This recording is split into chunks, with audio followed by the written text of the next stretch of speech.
That was a clip from the new release movie, Sleepy Hollow, directed by the one, the only, Tim Burton. This elaborate movie took the box office by storm, creating a twist on your classic short story, The Legend of Sleepy Hollow, written by Washington Irving in 1820. We're your hosts, Puneet Bowler and Savita Udin. And you're watching Popcorn Time. Johnny Depp brings yet another action thriller movie to the big screen, playing the protagonist character of Constable Ichabod Crane of the New York Police Station as an inspector. He is sent to the small village of Sleepy Hollow in 1799 to solve a mystery of 3 victims with their heads severed from their bodies. An act believed to be done by the Headless Horseman, who supposedly rides forth to seek his missing head. Although Ichabod refuses to believe the public's theory about the Hessian. Only to begin his investigation to find his faith shattered when he himself encounters the Headless Horseman. Take a look. I am Constable Ichabod Crane, sent from New York to investigate murder in Sleepy Hollow. How much have your superiors explained to you? Only that the 3 were slain in open ground, their heads severed from their bodies. Taken by the Headless Horseman. The rising actions when Ichabod, Katrina, and young Maspeth discover that Katrina's stepmother is controlling the Headless Horseman. They then get chased by the Headless Horseman to the Tree of Death. The climax is the moment where Katrina is on the edge of her death. She either lives or dies. The falling action is when Ichabod gives the Hessian his head back and becomes a whole. After, the scenery becomes more colorful, the animals emerge, and the sun comes out. The resolution is when Ichabod, Katrina, and young Maspeth move to New York City, their new home at the start of a new century. The cast that brought you the short story to life includes Katrina Van Tassel, played by Christina Ricci. the antagonist Lady Van Tassel II, played by Miranda Richardson. Baltus Van Tassel, played by Michael Gambon. And finally, Brom Van Brunt, played by Casper Van Dien. For the short story, however, the setting is quite less murky than the movie. It begins when a beloved school teacher meets a beautiful young lady and slowly creates a bond. Later, the two go to a party where Ichabod encounters men filled with haunting stories about the Headless Horseman. The rising action is when Ichabod got rejected by Katrina and makes his way home, only to discover the Headless Horseman. The climax is when he gets knocked out by the one who everybody fears, the Headless Horseman. The falling action is the next day when nobody knew what happened to Mr. Crane. They never found his body. The resolution is that Brom and Katrina got married, but Brom laughs mighty suspiciously every time they talk about Ichabod. As an adaptation of the short story comes many differences and similarities from the movie. Although there are mostly no similarities from the short story to the movie, other than the main characters, Ichabod Crane, Katrina Van Tassel, Baltus Van Tassel, Brom Van Brunt, and the Headless Horseman, as well as the small village of Sleepy Hollow.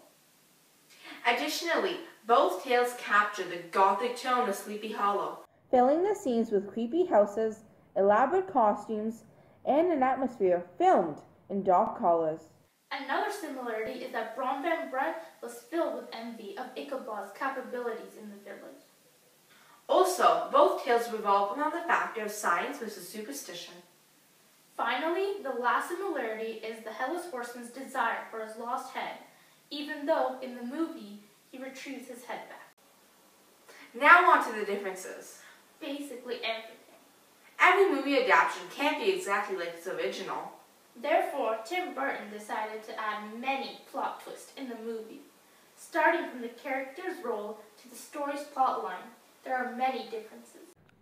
In the movie, Ichabod Crane's character wasn't as gangly, green-eyed, or small-headed as stated in the story. Secondly, Ichabod Crane is the police inspector in the movie.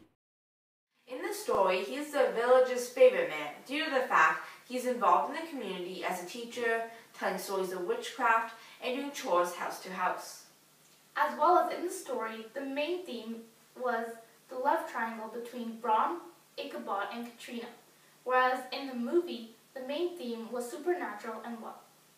Embracing fiction over true fiction is another difference to add to the list, since in the story the fictional tales were never proven to be true, although in the movie they witnessed the unrealistic tales. Also in the movie, the Headless Horseman was the main plot, causing actual mayhem throughout the investigation, whereas in the story, it's Ichabod's affection for Katrina. Another difference in the story is that Ichabod was the only one who knew about witchcraft.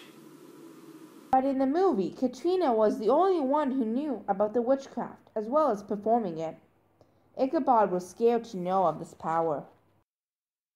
Additionally, there are a lot of new characters added as suspects to the case of many deaths in the movie. One of the characters, young Nesbit, played an important role in solving the crime in the film. In the story, the conflict is human versus human, which is Ichabod and Brom fighting over Katrina. In the movie, the conflict is human versus supernatural, which is Ichabod against the Headless Horseman.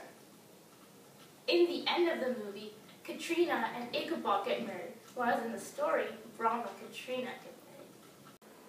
One of the great things about Tim Burton is his use of creating illusions in how they enchant the filmmaking, as well as the camera angles which creates a point of view of the actors unfolding. Some camera angles are done by making the characters look huge and ominous, filming through windows, and placing the camera at a certain view. Many scenes include the camera up close to the action, unleashing many expressions to create tension. They place the credits at a certain time in the film with vanishing phrases, not only creating suspense, but avoiding viewers' boredom. The lack of colors create a gothic and mysterious setting, allowing bright colors to represent joyous loss. The costumes, however, are quite exquisite for our day and age, and particularly the female dresses, which are low cut and avoid the ankle. Without emphasizing sound effects, the movie won't be a complete.